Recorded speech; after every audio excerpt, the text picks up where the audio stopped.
Hey everybody, welcome back. We are doing our second set of rapid fire question and answer, or as we like to call it, question and response, because we know we don't have all the answers. So if you are new to Resurrection City Church, we are doing a sermon series called Rebuilding Around Jesus, where we look at common basic building blocks of the Christian faith and ask some questions about it and hopefully see it in a new and fresh way and learn more of who Jesus is. So we have been taking questions during this series, and you guys have been so great at asking questions that we are here to make another video of some of the questions we didn't get to on Sunday. I think we had even more questions this week than last week. Yeah. So. All right, and I'm going to give Joel only a minute this time, so even less than last time. And of course, I'm going to hit him with this blow-up stick from our Poetry with Neanderthals game. If he goes over it. So I'm definitely gonna get hit by that stick. That's why we have it. All right, first question is, where in the Bible do you derive the death of the Messiah? I've taken this for granted for years, but realize there isn't actually anything that talks about the death of the Messiah. Yeah, so the death of the Messiah definitely is a surprising thing to a lot of people, but it's not without any sort of biblical basis. And very early on, we're aware that the church took on Isaiah 53 as the sort of biblical, scriptural prophecy around the death of the Messiah. So the suffering servant, this anointed one by God who endures all this suffering for the people, is, I think, a good place to go if you're looking for a biblical precedent for the death of the Messiah.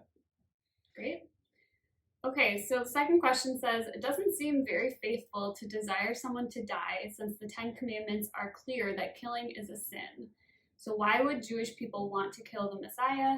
This seems like a contradiction. Yeah, I'm not sure if the question is saying the Jewish leaders who kind of were initiating the death of Jesus, the execution of him, are being contradictory, or if God just set up a law that was contradictory. But either way, the Ten Commandments, which includes the command not to kill, is one part of a very long law code. I think we separate it out as if that when we think of, a lot of times I think maybe we say when we talk about the law, we're talking about just the Ten Commandments. And that's not how it's written, and it's certainly not how Jewish people thought of it. That's sort of maybe the essential principles or the starting point, but the law is a much, much, much longer set of commands and principles for the covenant people of Israel to walk through. So there's a lot more places to go to sort of justify, I guess, whoever you're thinking of. And I guess another thing just to know about the Ten Commandments is the command not to kill. It's better to understand it is not to murder. So an unlawful killing of someone. So that's a little bit more context maybe for that. All right. Is the celebration or the execution of a Jewish man considered anti-Semitism? Has the church ever thought about this? Yeah, I mean, the church definitely has done anti-Semitic stuff or had anti-Semitic sentiment in its history. There's no really getting around that. And that's usually been maybe like blaming Jews for Jesus' death, or separating out the Jesus movement completely from its Jewish origin and context, and which helps us understand it. But I think the celebration, if we were celebrating a Jewish guy dying because we hated Jewish people, and this was a great really fun instance of a Jewish guy getting killed, I agree that would be anti-Semitism, but we're not celebrating the execution of Jesus. We're not celebrating the fact that a Jewish person was executed as a criminal. We are celebrating his giving up of his life and then his bringing back to life again. And we're celebrating the fact that it's in the history of Judaism that this develops. So if anything, it's a celebration of Judaism because it's sort of self-contained why this would have had the significance that it was. We're celebrating Judaism, I would say, at least in our celebration of Jesus as Messiah, who's crucified for us. All right, this person says, I heard once that the Messiah idea was something that was invented post-Jesus in order to create Christianity. And then they say it seems more plausible to think of Jesus as a false prophet rather than a Messiah. So why should we trust the Bible's claims as more important than what they're calling historical fact? Yeah. So I suppose if this were true, that this Messiah idea was created post-Jesus with the intent to create Christianity, that would, be a more. It could be a way to look at the Jesus story in a different light, and maybe one that invalidates it. But I don't know. I've never seen any. I mean, there's like the Jewish scriptures themselves have plenty of things that speak of a Messiah figure that will come and liberate and deliver Jesus. That takes place far before the advent of what we now call Christianity. And if you look at Jewish history in the time of Jesus, outside of Scripture, there's plenty of expectation for a Jewish Messiah. So I'm not sure where you heard that. I've never heard anything like that, but I would say, on this point at least, the history very much, what we want to consider historical fact very much lines up with the expectation of a Jewish Messiah that Jesus claims to fulfill. Nice, perfect timing. Okay, so the next question is, did Jesus believe in Anselm's ransom theory? And we're kind of combining a couple questions here because they had similar thoughts. The second one is, what are alternative theories to substitutionary atonement that other denominations or churches preach today? And how can we have unity with churches who believe differently than us? Yeah, I get 2 minutes for this one because it's 2 questions, right? No.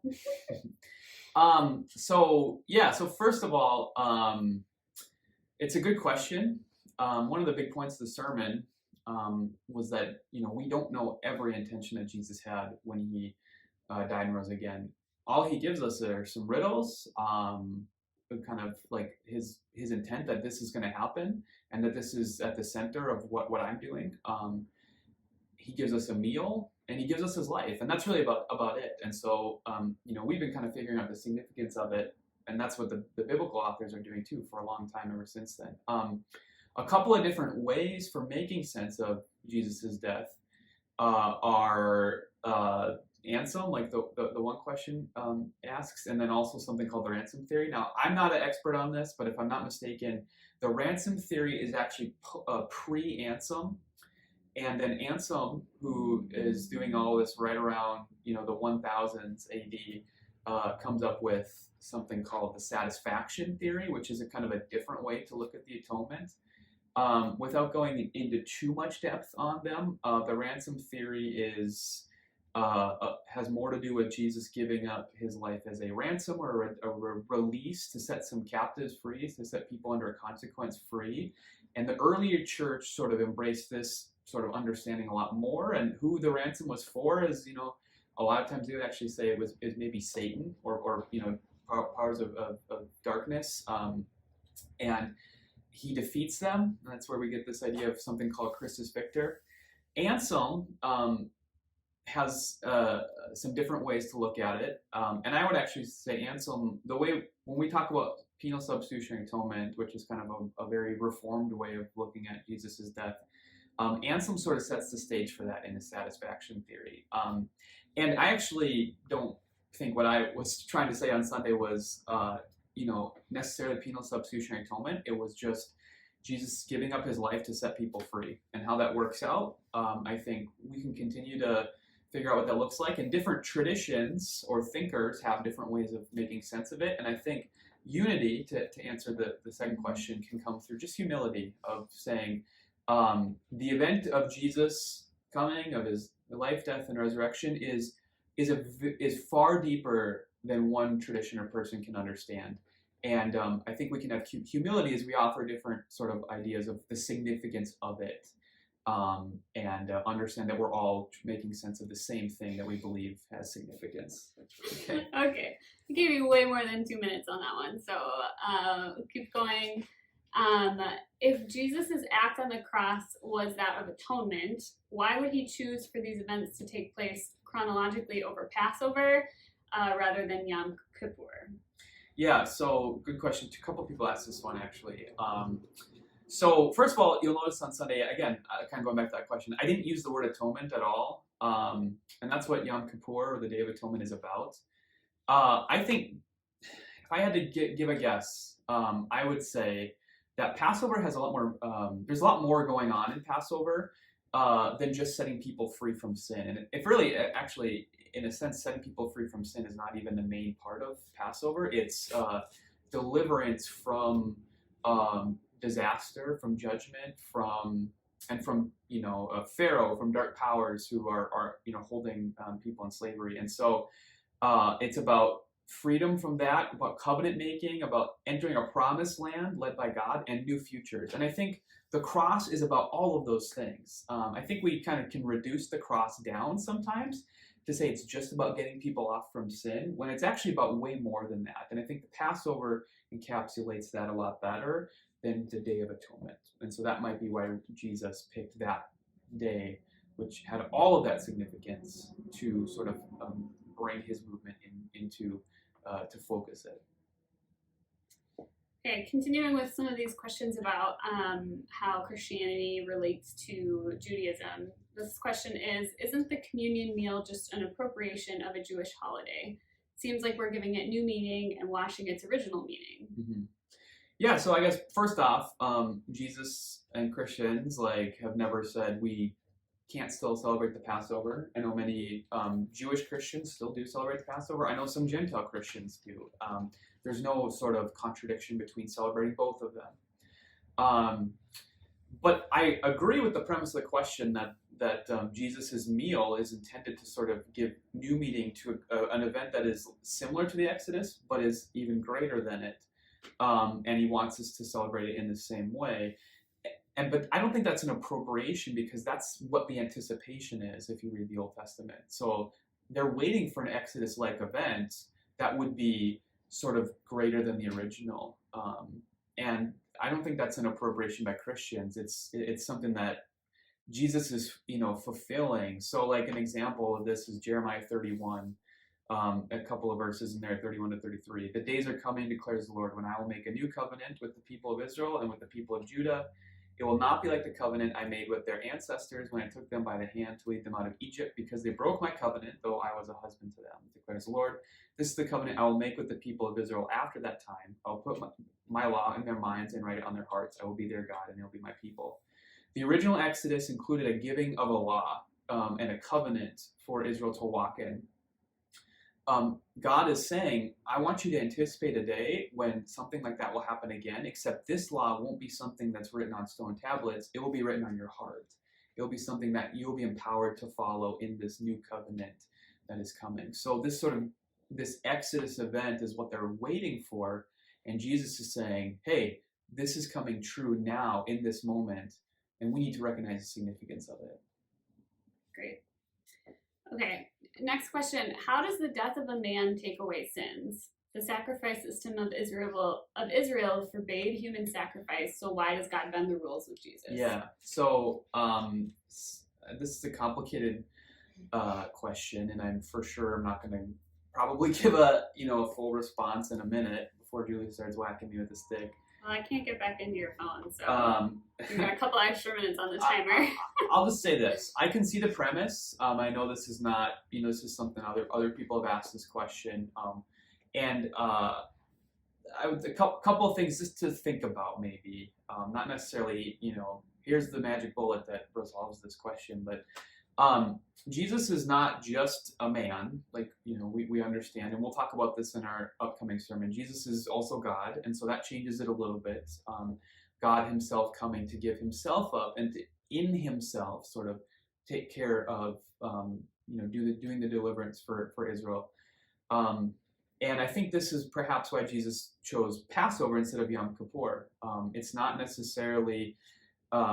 I think that idea is in place there, but I wonder if Yom Kippur and the Day of Atonement is not necessarily the exact right Jewish category to think about what Jesus is doing. I think Passover is more helpful, probably, like kind of we said in the earlier question. And so it's better to think of Jesus as a sort of substitute or representative or protection from judgment.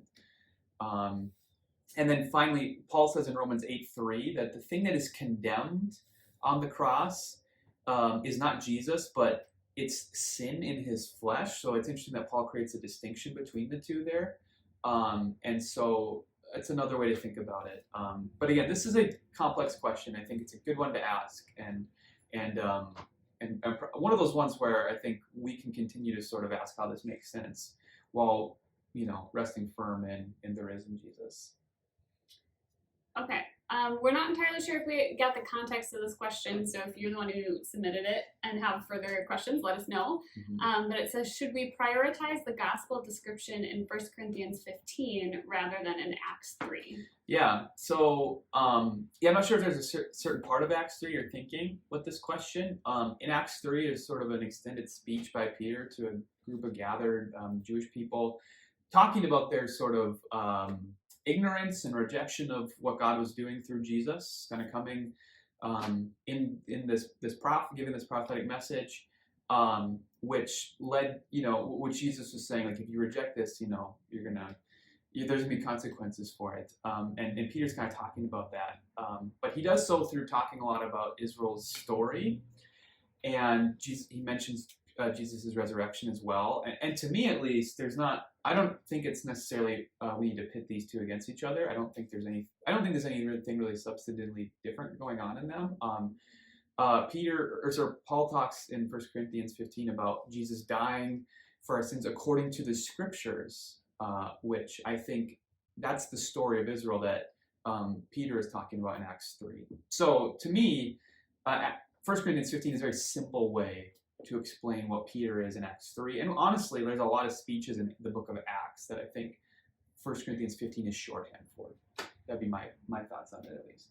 Yeah. All right, last question for today. Are there extra biblical sources that record Jesus' resurrection, or at least Christians claiming a resurrected Christ? Yeah. So first off, I've said this last week, but I think it's worth repeating. We have this idea today that, like, there's two types of ancient history. Apparently there's religious biased writings which aren't history, and then there's objective history that's written outside of that is history, and we need to sort of use that as our basis for any sort of historical reconstruction of the ancient world and what people believed in that time. And I just think that's a very, I don't know, that category distinction makes no sense to me. I don't think it should.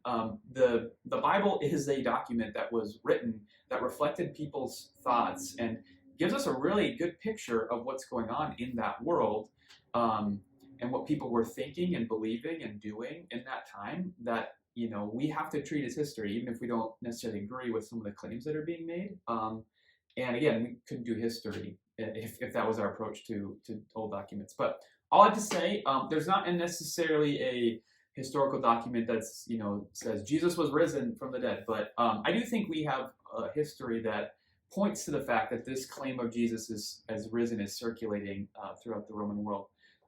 For example, we have passing Roman records of a dispute among Jewish people in the city of Rome, sometime in the 40s AD probably, over a man named Chrestus. Now, most people think that this Chrestus character, it's just one letter difference from Christus, which is the Greek transliteration of the word Messiah, Christ, that we translate Christ today. Most people think these Roman people didn't care what was actually going on in this Jewish community, and so they misheard it and they wrote it down, and it's Christ that they're talking about. There's a dispute about this figure Christ, and it's hard to understand, I think, especially when we think about the fact that a lot of Paul's letters are being written around this time, including 1 Corinthians 15, that there wasn't debate over